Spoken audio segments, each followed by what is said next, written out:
السلام عليكم ورحمة الله. النهاردة ان شاء الله هنعمل الغدا بتاعنا، مش هيعدي ساعة بالظبط وهنكون عملنا الفرخة الجميلة اللي انتم شايفينها ديت. طيب يلا نشوف حضرنا ايه. هنحضر عندي طماطمتين متقطعين التقطيعة اللي انتم تحبوها، وفلفل اخضر برضو حابين تحطوا فلفل الوان مفيش مشكلة، وبصلتين مقطعاهم شرايح ومتبلاهم بملح وفلفل. التوابل عندي هنا ملح وفلفل اسود ومعلقة سكر ومعلقة صغيرة بهارات فراخ.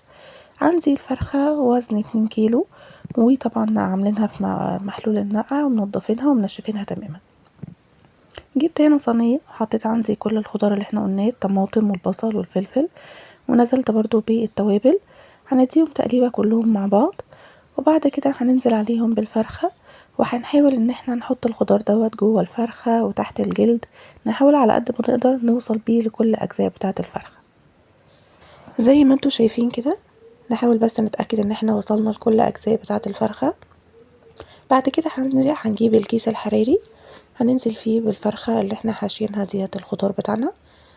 طبعا لو حابين تزودوا اي خضار تاني ممكن يبقى فيه مكعبات بطاطس، فلفل الوان، فلفل برضو حراق. بقية الخضار دوت انا هحطه كده فوق الفرخة بتاعتنا، وهبدأ ان انا الم الكيسة كويس واقفلها. هنا بصراحة ما لقيتش اللي هي السلكة الصغنونة بتاعت الكيس ديت، فعادي اتصرفت وربطتها بفتلة كده صغيرة. هنرجعها الصينية بتاعتها تاني، وهنبدأ نعمل فيها كده اخرام صغيرة. هنشكشكها بقى ممكن اللي هي خلة اسنان، ممكن عصاية شيش طاووق، ممكن شوكة رفيعة او سكينة. نعمل فيها بس كذا خرم كده عشان الكيسة ديت ما تتنفخش كده في الفرن. ده منظرها بعد ساعة بالظبط. طبعا هنا لان الفرخة بتاعتنا 2 كيلو، يعني لو فرخة اقل ممكن ما تطولش كمان وما تستناش الساعة كلها في الفرن.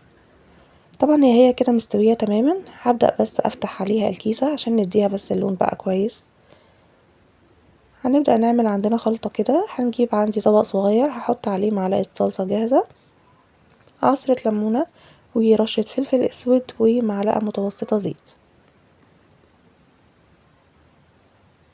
طبعا برضو لو في معلقة عسل اسود برضو هتدي الخلطة دي طعم وريحة جميلة يعني. هنبدأ نقلب الكلام ده كله مع بعضه، وهنبدأ ننزل بيها وندهن بيها كل الأجزاء بتاعة الفرخة بتاعتنا بفرشة كده، وهنبدأ ندهن عندنا الأجزاء بتاعة الفرخة كلها. نحاول بس نوصل كده لكل الأماكن بتاعة الفرخة.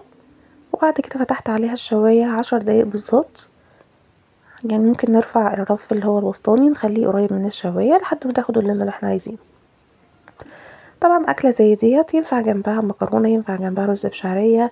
أنا بصراحة عملت مكرونة ميكس بين الاسباجيتي وبين العقل الصغيرة، وبألف هنا. ولو عجبكم أكل النهاردة ياريت تشتركوا في القناة.